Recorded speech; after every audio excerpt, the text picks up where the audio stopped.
ನಮಸ್ತೆ ಜಿ. ನಮಸ್ತೆ. ಇವತ್ತೇನೇನು ಕೊಡ್ತಾ ಇದ್ದೀರಾ? ಇದು ಮುಂಚೆ ಮಸಾಲೆ ಮಂಡಕ್ಕಿ ಮಾಡೋಣ ಅಂತ. ಸರಿ ಆಯಿತು. ಏನೇನು ಮಾಡ್ಕೊಳ್ಬೇಕು ಇದಕ್ಕೆ? ಅದಕ್ಕೆ ಮಂಡಕ್ಕಿ ಇರುತ್ತೆ. ಮತ್ತೇನು ಮಾಡಬೇಕು, ಬಾಂಡ್ಲಿಗೆ ಒಂಥರ ಎಣ್ಣೆ ಹಾಕ್ಕೋಬೇಕು. ಎಣ್ಣೆ ಕೊಡು ಹಚ್ಕೊಂಡು ಇದಕ್ಕೆ ಒಂಥರ ಎಣ್ಣೆ. ಕೊಬ್ಬರಿ ಎಣ್ಣೆ ರುಚಿ ಇರುತ್ತೆ. ಗೊಬ್ಬರ ಎಷ್ಟಾದ್ರೂ ಆಯ್ತಲ್ಲ, ಅದಾಗುತ್ತಲ್ಲ ಒಂಚೂರು ಕಾಯಿ ಎತ್ತಲೂ ಈ ಮಂಡಕ್ಕಿನ ಅದೇ ತಗೊಂಡಿದ್ದೀನಿ ನೋಡಿ. ಇದನ್ನು ಕಾದಿದೆ. ಈಗ ಹುರಿತೀನಿ ಸ್ವಲ್ಪ, ಆಯಿತಾ? ಹುರಿದ್ರೆ ಗರಿಗರಿಯಾಗಿ ಆಗತ್ತೀನಿ. ಎಂಥ ಮೆತ್ತನೆ ಮಂಡಕ್ಕಿ ತಗೊಳ್ಳಿ ನೀವು. ಆದರೂ ಕೂಡ ಅದನ್ನು ಹಿಂಗೆ ಹುರಿಬಿಡ್ಬೇಕು ಚೆನ್ನಾಗಿ, ಎಣ್ಣೆ ಹಾಕ್ಕೊಂಡು ನೋಡಿ. ಹುರಿತೀನಿ, ಕಾಯ್ತಾ ಇದೆ ಬಾಣಲಿ. ಹುರಿಬಿಟ್ರೆ ಭಾಳ ಚೆನ್ನಾಗಿ 5 ನಿಮಿಷ ಹುರಿದ್ರೆ ಸಾಕು. ಬಾಣಲಿ ಚೆನ್ನಾಗಾದರೆ ಬೇಗ ಆಗುತ್ತೆ, 2 ನಿಮಿಷ. ತುಂಬ ಚೆನ್ನಾಗಿ. ಇನ್ನೂ ಅದು ಇದಲ್ಲದೇ ಕಾರ್ದೋಲಿಕ್ಕಿ ಮಾಡ್ತಾರಲ್ಲ, ಆ ಥರನೂ ಮಾಡಿ ಡಬ್ಬಕ್ಕೆ ಹಾಕಿ ಇಟ್ಕೋಬೋದು ಮಂಡಕ್ಕಿನ. ಇದೆಲ್ಲ ಮಾಡ್ಕೋಬೋದು ಚೆನ್ನಾಗಿ ನೋಡಿ.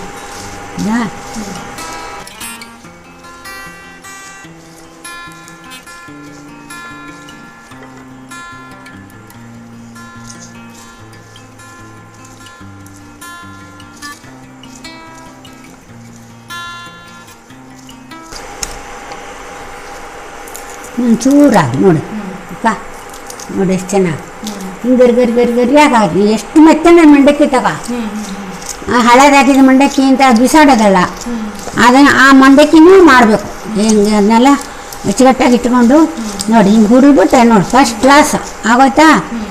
ಇದನ್ನು ಆರಿಸ್ಬಿಡು, ನಮಗೇನು ಆರಿಸ್ಬೇಕು ಬೇಕಾದಿಲ್ಲ ನೋಡಿ. ಇದಕ್ಕೆ ಹಾಕೋತೀನಿ, ಹೌದಾ? ಈಗ ನಂಗೆ ಅದು ಬೇಡ ಬಾಣಲಿ.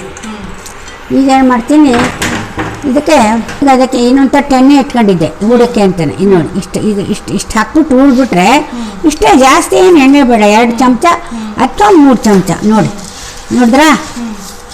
ಆಮೇಲೆ ಹಾಗೆ ಸಾಗುತ್ತೆ ಅಷ್ಟು ಬಿಸಿ. ಕೈ ಹಿಡಿ ಬಿಸಿ ಇರಬೇಕು. ಹಿಂಗೆ ಮಾಡಿ ನೋಡ್ಬೇಕು ನೀವು. ಹಿಂಗೆ ಮಾಡಿ ನೋಡಿದರೆ ಅದು ಗರಿ ಇರುತ್ತೆ, ಆಯ್ತಲ್ಲ. ಆಮೇಲೆ ಅದಕ್ಕೆ ಫಸ್ಟು ಹಸಿಮೆಣ್ಸಿನ ಪುಡಿ, ಹಸಿಮೆಣ್ಸಿನ್ಕಾಯಿ ಹಾಕಲ್ಲ ನಾವು, ಇದೇ ಚೆನ್ನಾಗಿ ಸಾಕಿಷ್ಟು. ತುಂಬ ಖಾರ ಆಗ್ಬಿಟ್ರೆ ಕಷ್ಟ. ಆಮೇಲೆ ಉಪ್ಪು ಅಲ್ವಾ? ಉಪ್ಪು ಇದಕ್ಕೆ ಅಷ್ಟು ಸಾಕು, ಅಷ್ಟು ಬಿಡಿ, ಅಷ್ಟು ಬೇಕು. ಅದಾ ಹಾಕ್ತೇನೆ ನೋಡಿ, ಹೌದಾ? ಈಗ ಈರುಳ್ಳಿ ನೀರುಳ್ಳಿ ಸಾಕು. ಟೊಮೆಟೊ ಹಣ್ಣು, ಆಮೇಲೆ ಕಾಯಿ ತುರಿ 1 ಬಟ್ಲು ಕಾಯಿ ತುರಿ, ಆಯಿತಾ? ಆಮೇಲೆ ಇದು ಕೊತ್ತಂಬರಿ ಸೊಪ್ಪು. ಇನ್ನೂ ಬೇಕಾದ್ರೆ ಹಾಕ್ಕೋಬೋದು. ಸರಿ, ನೀವು ತಂದಿದ್ದೀರಲ್ಲ ಸಾಕು. ನಂಗೆ ಲಿಂಬೆಹಣ್ಣಿನ ರಸ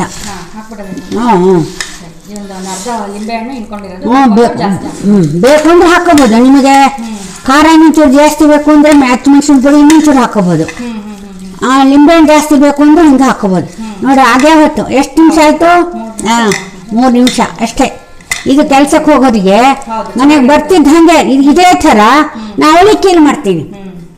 ಎಲ್ಲರೂ ಮಂಡಕ್ಕಿ ತಿನ್ನಲ್ಲ ಅಂಥವ್ರಿಗೆ ಅವಲಕ್ಕಿ ಬೇಕಾದ್ರೆ ಮಾಡಿ ತೋರಿಸ್ತೀನಿ ಇನ್ನೊಂದಿನ.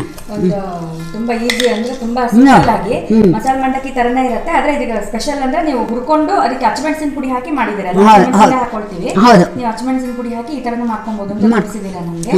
ಕೊಡ್ತೀರಾ ಒಂದ್ಸತಿ? ಕಲರ್ಫುಲ್ ಆಗಿ ಚೆನ್ನಾಗಿ ಕಾಣುತ್ತೆ. ಗರಿಗರಿಯಾಗಿ ಚೆನ್ನಾಗಿದೆ. ಅಷ್ಟೇ ಇಷ್ಟ. ಹುರಿದಿದ್ದು ರೆಗ್ಯುಲರ್ ಗಿಂತ ಸ್ವಲ್ಪ ಜಾಸ್ತಿನೇ ಗರಿಗರಿ ಮಾಡ್ಬೇಕಷ್ಟು. ಗರಿಗರಿಯಾಗಿರ್ಬೇಕು. ಯಾಕೆಂದ್ರೆ ಇದೆಲ್ಲ ಹಾಕಿದ ಮೇಲೆ ಮೆತ್ತಗಾಗ್ಬಿಡುತ್ತೆ. ಆದ ತಕ್ಷಣ ತಿಂದ್ಬಿಡ್ಬೇಕು, ಇಡಬಾರ್ದು ಇದನ್ನ. ಗೊತ್ತಾಯ್ತು? ತಗೊಂಡು ನೀನು ಕೊಟ್ಬಿಡ್ತೀನಿ, ತಿಂದ್ಬಿಡು, ಮುಗಿಸೋದು. ಓಕೆ, ಒಂದು ಸುಲಭವಾಗಿ ಅತ್ಯಂತ ಕಡಿಮೆ ಸಮಯದಲ್ಲಿ ಮಾಡ್ಕೊಳ್ಳುವಂತ ಹಸಿಮೆಣಸಿನಕಾಯಿ ಇಲ್ಲೇ ಹಸಿಮೆಣಸಿನ ಪುಡಿ ಉಪಯೋಗಿಸಿ ಮಾಡ್ಕೊಳ್ಳುವಂತ ಒಂದು ಮಸಾಲೆ ಮಂಡಕ್ಕಿ ನಮಗೆ ತೋರಿಸಿದ್ದೀರಾ ನೀವು. ಇದೇ ತರ ಹೇಳ್ಕೊಡ್ತಾರೆ, ನಾವು ಕಲಿತಾ ಇರ್ತೀವಿ. ನಮಸ್ತೆ.